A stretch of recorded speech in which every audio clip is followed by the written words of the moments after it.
नमस्ते मित्रांनो, मन धागा धागा जोडते नवा या मालिकेच्या होणाऱ्या पुढील काही भागांमध्ये आपल्याला असं पाहायला मिळणार आहे की इकडे आनंदीचे आईवडील रेश्माला भेटण्यासाठी येतात आणि तिच्यासमोर हात जोडतात आणि तिला असं म्हणतात की आमच्या विरुद्ध जी तुम्ही केस केलेली आहे ती केस प्लीज मागे घ्या।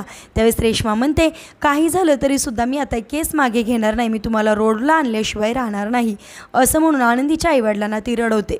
तर इकडे सार्थकची केस कोर्टामध्ये सुरू असते। त्यावेळेस सार्थकचे वकील कोर्टाला सार्थकला पूर्णपणे निर्दोष सिद्ध करण्याचा प्रयत्न करतात आणि ते असं सांगतात की अंशुमनला जर सार्थकला मारायचंच असतं तर त्याला मारून टाकून पूर्णही ठेवलं असतं ना, पण त्याने तसं केलेलं नाही। त्याला फक्त वाईट कृत्य करण्यापासून अंशुमनला थांबवायचं होतं म्हणून फक्त त्याला सबक शिकवण्यासाठी त्याने सगळं काही केलं, बाकी त्याच्या मागे काहीच हेतू नव्हता।